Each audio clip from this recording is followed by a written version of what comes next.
with a new Cosmic Consciousness show. My name is Christy Ramirez and I'm your soul coach. This is a special show today provided by my School of Light. If you want access to more exclusive classes and content when it comes to the spiritual journey, ancient wisdom, and so much more, please become a member of my School of Light at christyramirez.com/school. And this is year-round content that goes on, so you definitely don't want to miss out. So today's Cosmic Consciousness show for episode 1, we're going to begin by inviting our higher beings and talking about what this new earth is all about. This is what I want to dedicate these next few episodes for, and this entire series is to educate all of ourselves about what this new earth is about, the higher experiment that's going on by higher beings, and life outside of earth, right? Because we can't just live in this bubble of earth and believe that that's all there is to life. We know subconsciously and deep in our heart and soul that there is something more to life, and literally something outside of earth. And this is what I want to bring in, because if we think about it, let's just chill today and have a nice cosmic conversation here. And what I want to bring up today first are the starseed theme, okay? And let's talk.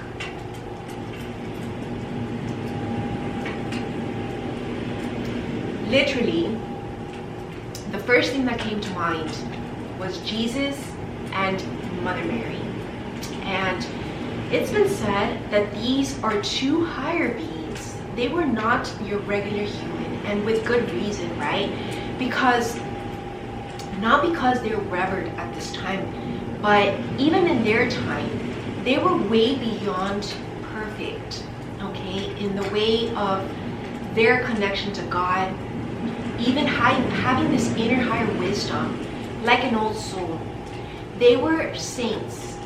They were higher beings that walk this earth, ascended masters, you could say, right? Especially Jesus.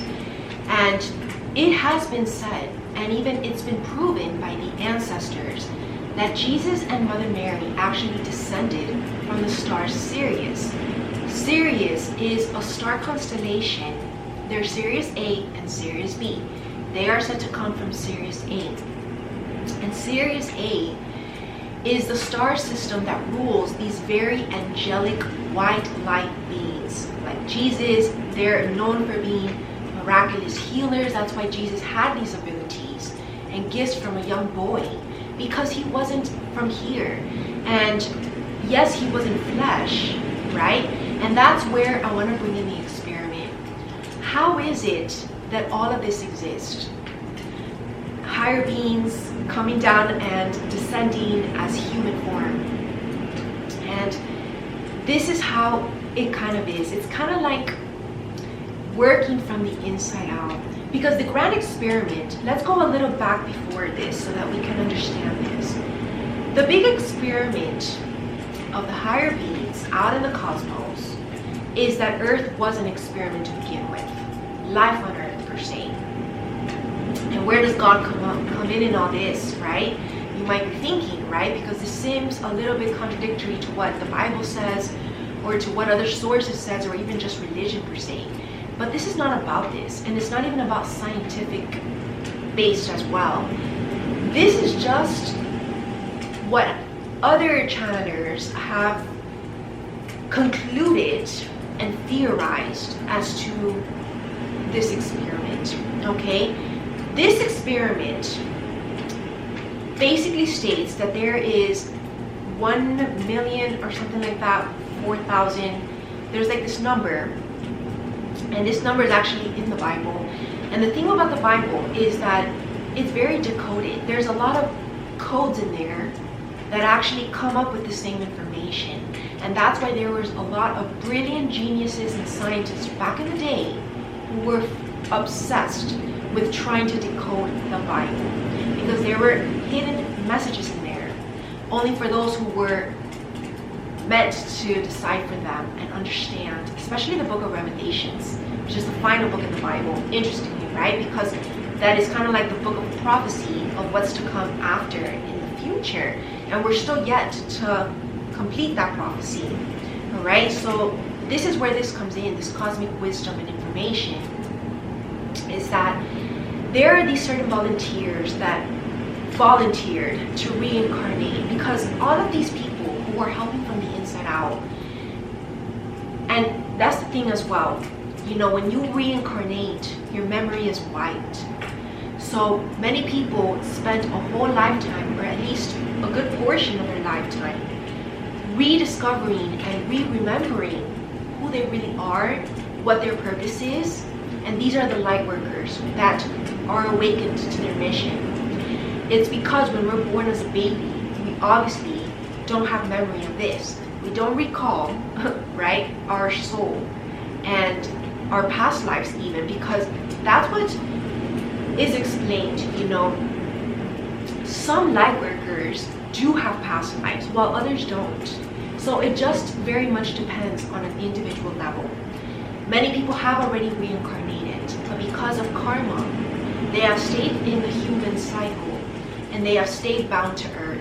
And this is where, you know, even soul immortality comes in, because that is where soul evolution and soul coaching comes in. It's to break you out of that karmic cycle so that this is your last life on earth, and so that you don't reincarnate and re-experience the suffering and the pain that comes along with human life.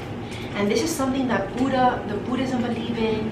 What we're actually talking about in my spiritual gatherings, Buddha talk, is that inevitably being a human is suffering, brings suffering. And the only way to transcend that is if you're enlightened, if you're way beyond these human distortions, and you're at another level of enlightenment, right? Literally an ascended master, a monk, a Buddha here in your life. And that's the way out of human suffering. Because a lot of people suffer because they don't know how to get out of that loop. And it's unnecessary, to be honest. That's the triggering part, because yes, there are events in our life that will bring about suffering, even grievances and losses. But that's the secret, is being able to detach from human life, human possessions, even people, everything, right? Because eventually we will need to let it go at one point in our life when it's time. And so this is what this Buddha enlightenment philosophy teaches us, and why it comes into play today in our Cosmic Consciousness show, because the whole purpose behind our life on earth is that it's a big test, right? And the test is to be able to transcend your human instincts and be able to act and embody your higher self in all that you do as a human, so that after your life is done here, your soul contract is completed, hence your mission, what you came down here to do, which some people are able to do it in that one lifetime, whereas other people, it takes many lifetimes for them to finally accomplish it, right? Because other things get in the way, dark forces, or just their own inner darkness, right? Their own shadows, this shadow work that needs to be dealt with, which is part of the soul growth process. And so if you're able to make it, okay, and live an angelic life, live according to your truth, then you're able to experience what's called spiritual immortality. And this is this eternal life that's promised to us in the kingdom of heaven. This is what God talks about.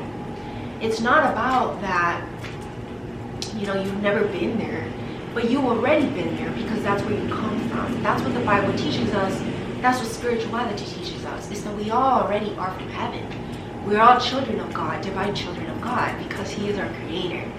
And so to return home, our true home, is to be able to do the work that's needed here on earth, the inner healing work, as well as the mission work, to help on a collective level, and hence help the earth as a whole, and all of the beings within it, humans, animals, plants. So even being very environmentalist and not just humanitarian are ways of also doing mission work, because all of the creations of God are of God, are divine.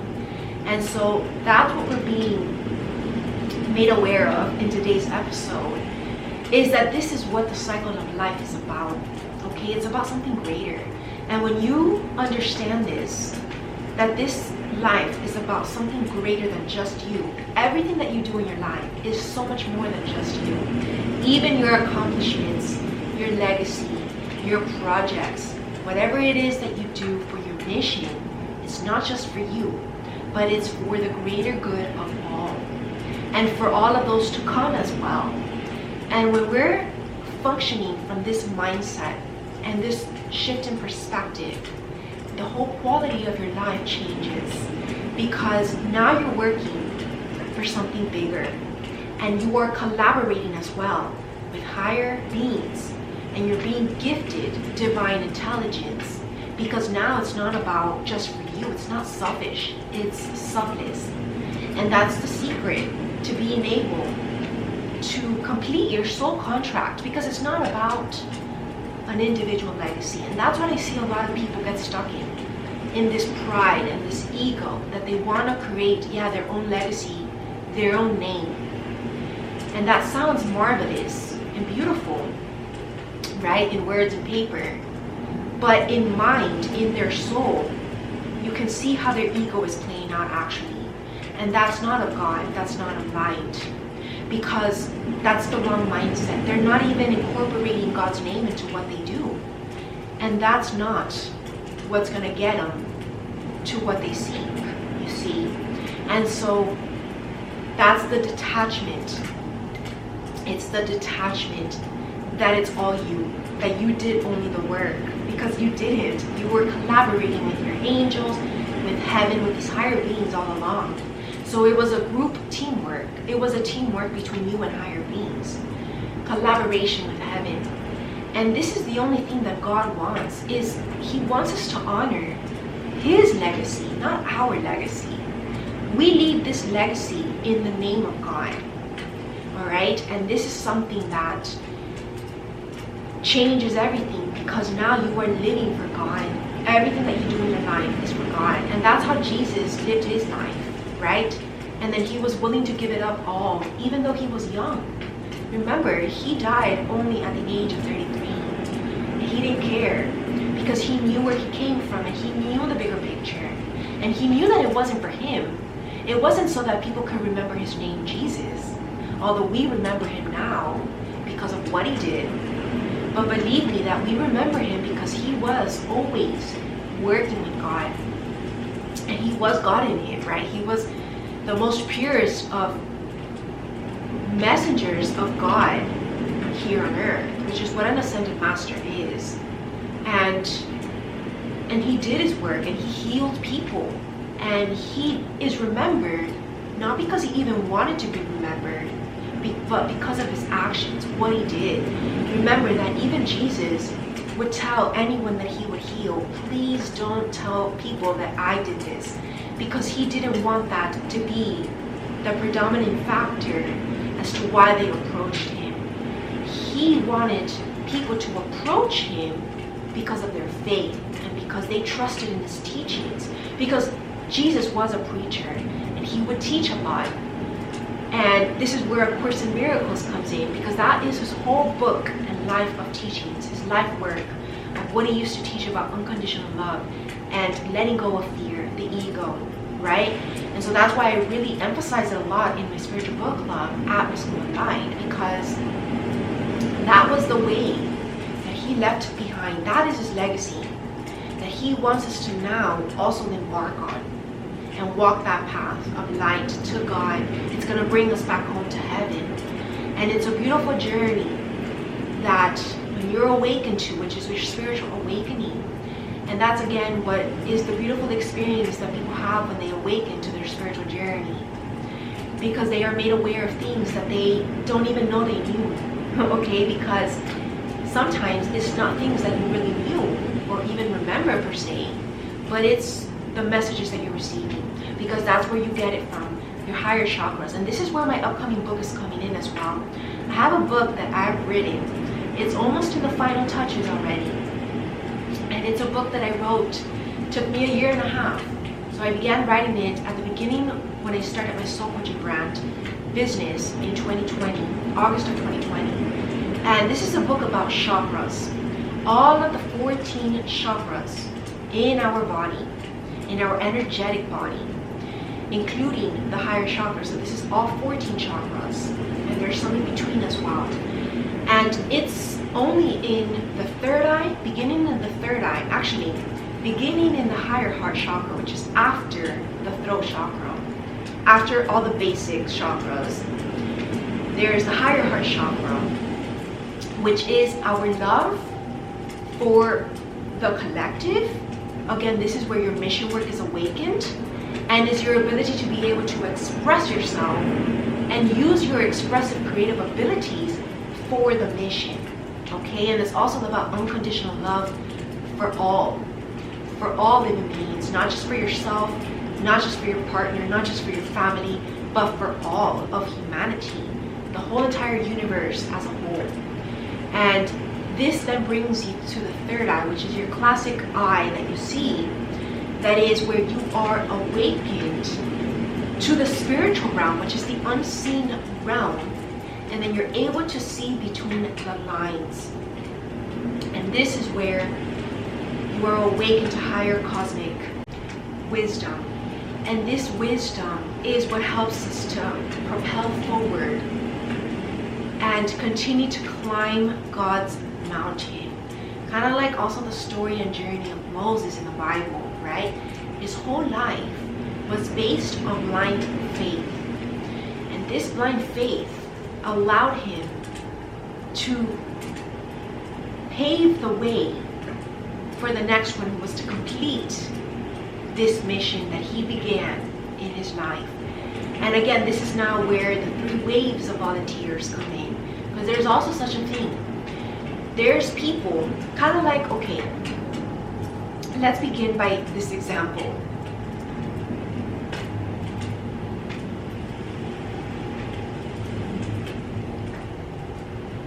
Let's begin with Jesus' example. It's the perfect example. The first wave, when it came to Jesus' life, was John the Baptist. Okay, John the Baptist was older than Jesus, obviously. He was a grown man when Jesus was only a boy, so he guided him a lot through his life. But John the Baptist also did something very important, which was pave the path, set the stage for Jesus who was to come, the coming of the Messiah that he already had prophesied, because he was a prophet, but he was also the preacher, and he would teach to the group of people who believed in him, in the words that he taught. And of course he was persecuted for it, right? But when Jesus came, I feel like there was more room for Jesus to bloom and come to his fullest potential, because John the Baptist had done the main work, the foundation work, and he had a lot of knowledge that he taught Jesus that saved Jesus a lot of time. Okay, and that's where teachers come in, you know, or teachers that we learn from. We all have our special mentors in our life that help us to kind of jump those shortcuts in a way, but not shortcuts that are cheating, only shortcuts that are just gonna help you to just move on quicker. Because this is what life is about, right? Think about, like, when it comes to technology, how far we've come as a society. You know, many people back in the day, their purpose was to do certain discoveries, like discover light bulbs, discover computers, discover etc., right? And then the future generation, which is the second generation, their purpose is to just make something more out of that. Maybe create computer programs, create, I don't know, different kind of lamps, you know, things like that. They expand on what they've done. You know, Einstein was a first waver, and now all the new modern scientists are more like second wavers. The third wavers are actually still in the making per se, but actually they are the ones that are the final ones waking up. Okay, so I feel like I would consider myself, because I'm kind of young on the spiritual journey, but I've already gotten all this influx of information and knowledge because of the second wavers, right? The second wavers are the Jesus archetype in a way. And Jesus was the one who made the sacrifice as well for his disciples, for all his followers, and all future teachers and ascended masters, because he set the stage. He wrote the book, right? Think like A Course in Miracles. He didn't literally write it, but he gave the teachings, and he did so much more through example, right? And so I feel like these third wavers, I connect a lot to the third wavers because I am a third waver myself. And these are the people doing the final projects, the final touches, and doing those masterpieces, bringing those masterpieces and visions to fruition. So basically, making the legacy come to its fullest potential, right? Because Jesus wasn't here to experience that. He resurrected and he's in spirit form with us all. So yes, a lot of ancestors and ascended masters who have already passed away guide us in spirit as well for these third wavers. And this is what spirit guides are all about. And that's where that comes in, right? And so it's very interesting how this is all kind of coming along, because, you know, God has guided me to make this show more of intuitive, what I've learned on my journey, what I've learned about cosmic wisdom. I've done a lot of reading, research, and first-hand experience on this topic. And I feel like there's a lot to talk about, and there's just only so much more to come. But I feel like this is a good introduction to explain what this is all about. And then final theme for today, let's talk about the experiment. Okay, let me explain it now to the T, okay?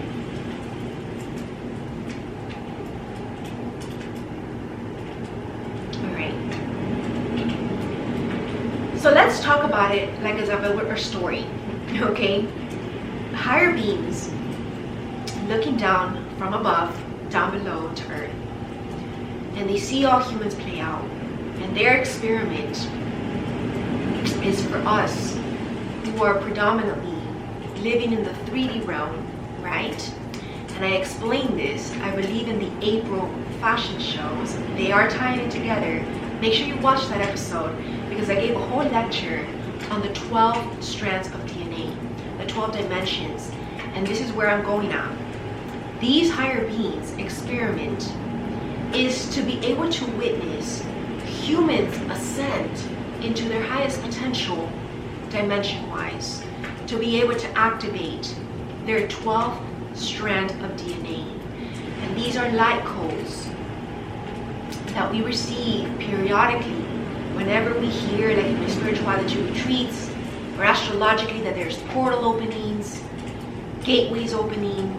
It's because these are light codes that are being sent from these higher beings for us to be able to heal at a DNA cellular level, and then again be able to awaken these higher strands of DNA. And that's the experiment, because the experiment, it wouldn't be an accurate, reliable experiment if they were helping us, right? Literally firsthand. They were giving us all the answers, and that would be cheating, right? And you know, billions and billions of years ago, this is actually one of the reasons why the Atlantean civilization got destroyed. And that's what we're learning in my School of Light. We're learning a lot about the Atlantean and Lemurian civilization. But that's part of the reason, because they were very highly intelligent. They reached their peak potential of technology, of agriculture, of wisdom and intuition and spiritual gifts. They had a lot of power, and part of their powers are reserved in crystals, which is why crystals are so healing and why crystals really do work. And I really connect with crystals, and you should too if you want to heal.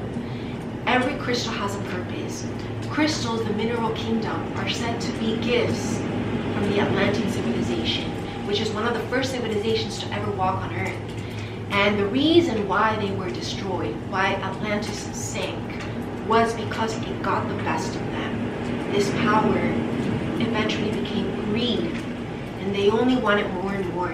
And that's again where their 7 deadly sins come in, right? And why it is mentioned in the Bible, because this goes way back, even the Bible, right? This has always been present in humanity from day one. And it's sad to say, because that's what destroys a lot of people. And what destroyed the Atlantean civilization, it was their pride, their ego that got the best of them. And so you know what, these higher beings said, let's start over, because this has completely gone the wrong way. And they were getting out of control as well. And you know, it was said as well, you know, there's always spiritual battles as well, or should I say cosmic battles as well. Cosmic and spiritual battles, because of course there's always spiritual battles like spirits, but there's also cosmic battles.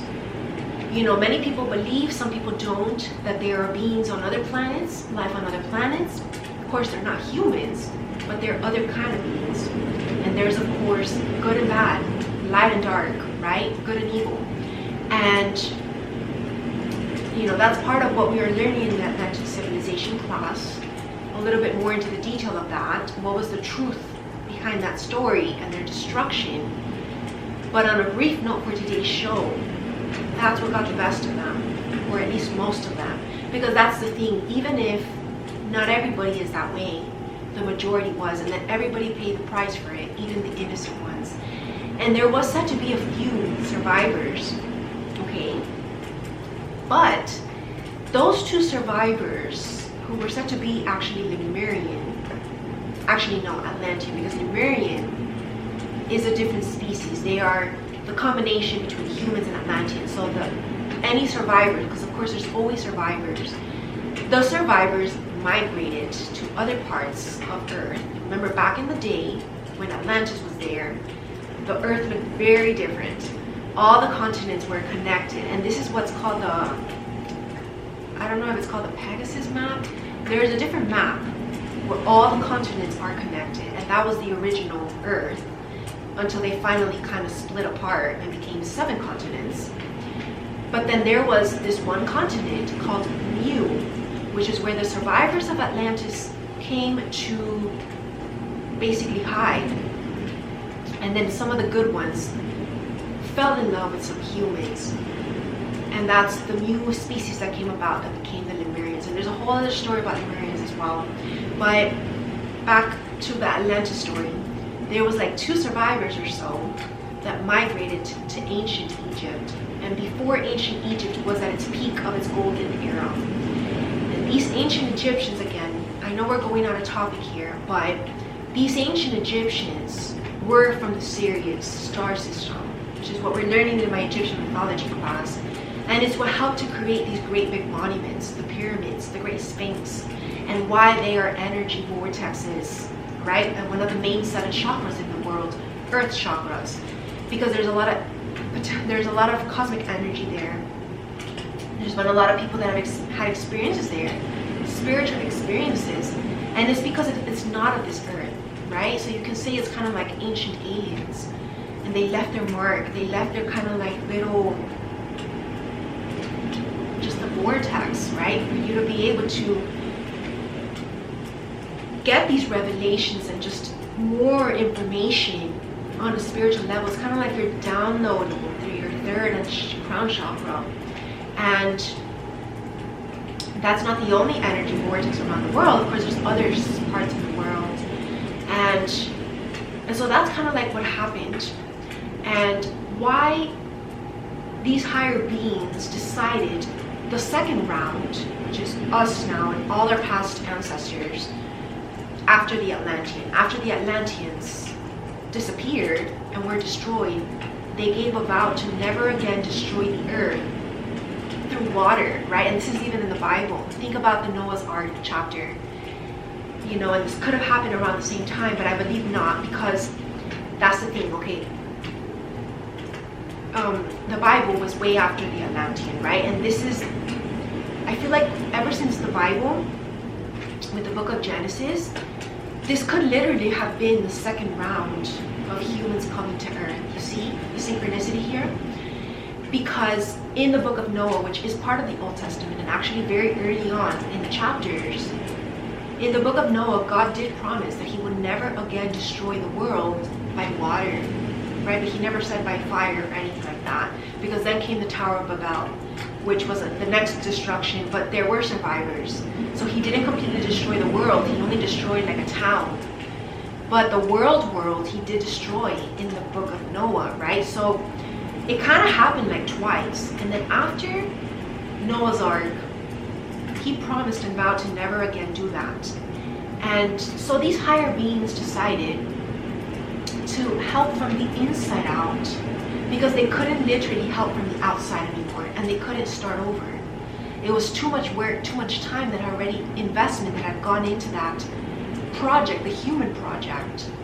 So they decided to just mend and repair, which is what the light workers are for, kind of like a repair method, coming in to save the day, to give enlightenment, to give knowledge. That's what Jesus was, the first coming of the Messiah. He was like a repair strategy per se from these higher beings, and he did light up the light. He lit up the world in a very dark time. Remember, that was during the dark ages that he came, in the age of Pisces, and there has been a lot of wars in those times, a lot of destruction, a lot of misguidance, and faith and religion weren't even that strong, but were actually used to control and coerce people during those times for power purposes. It wasn't genuinely used for the good of God, right? And remember that, love for God and spirituality and faith are free, and they are not to be forced upon. And so that's what was wrong, and that's what Jesus came to correct. And again, this is part of the project, and what our purpose connects to. It's about helping from the inside out.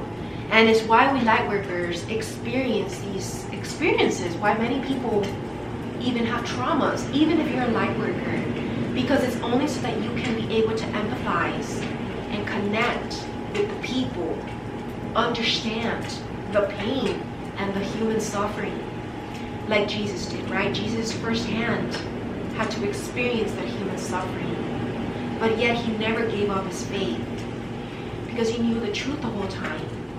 And so that is the big test, the big cosmic experiment. And I hope that this really enlightened a lot of you out there and awakened something within you to want to seek and learn more about this spiritual journey and this ancient wisdom that gets illuminated so much of this world of light. I know that it's going to help you and help you to see the world so differently, including your own personal life. So again, my name is Christy Ramirez, and I'm your soul coach. Thank you for joining me for episode 1 of the Cosmic Consciousness Show. I will see you all next time. Namaste.